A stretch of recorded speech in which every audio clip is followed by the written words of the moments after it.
This is part two in our series. You guys, we're really trying to unmask what it's like to be loving towards each other and to be able to get to a place of having goodness in our relationship. And so today we're going to be talking about breaking down barriers that would help us to get through misunderstandings that would normally be disconnecting to us. And so when you're in these situations, it feels like there's no way out. And matter of fact, that we might be headed in the wrong direction. So how do we turn that around? The first thing that we have to think about when it comes time to turning that around is that frequently the goal behind us trying to argue or get into the mix about something is really it's because we care about our relationship and we're hurt by something. So we need to set that foundation out from the beginning and understand that that's where we're really coming from. If we can get back to that in our mind, it's going to be really helpful. So have that summary in your mind, the idea that, look, my partner is really trying to just be loved or feel connected or feel wanted or feel some kind of security in our relationship.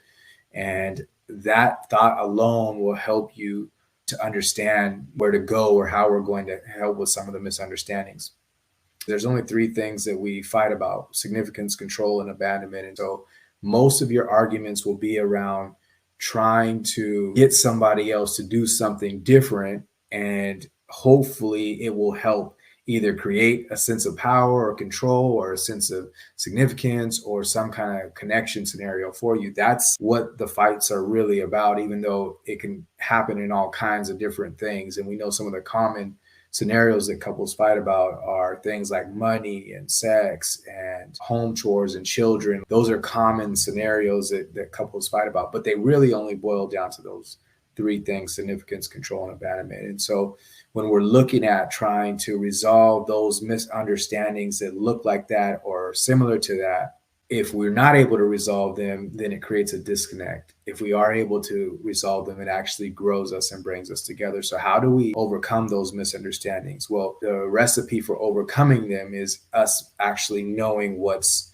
happening in those moments. So there's two possibilities. One is your belief system about who your partner is or what they're trying to do to you is sometimes it is off. You got to redefine it. You might be thinking, man, my partner is really trying to get over on me and they're trying to win somehow.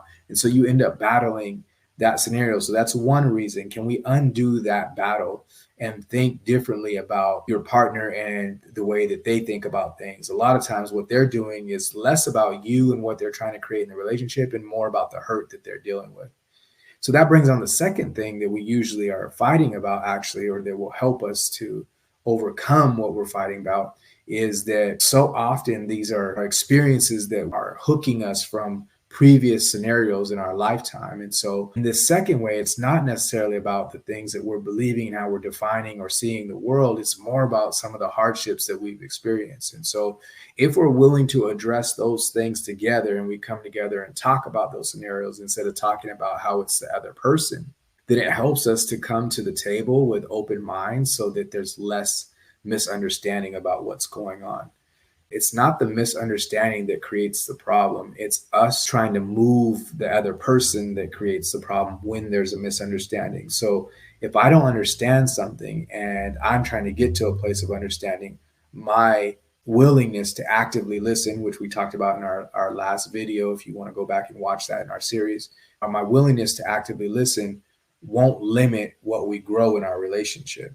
But if I want my partner to actually see it my way, to hear me out, to make sure that they comply, if I want any of those things, then that's what creates a disruption in the relationship. And so, in order for us to be connected, we have to do away with that need and get to a place of really understanding what we're coming to the table with.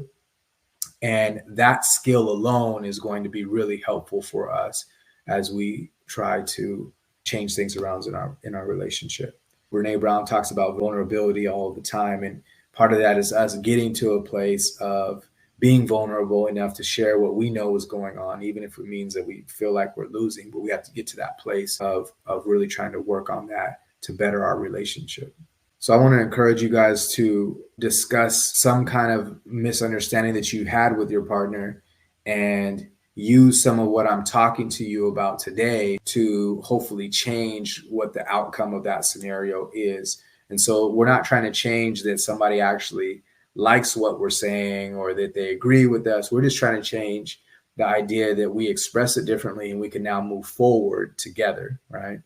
So even if your partner doesn't agree, that wouldn't be the goal. It's just a matter of us getting to a place where we're able to express ourselves so that we eliminate misunderstanding, even if there's still a disagreement.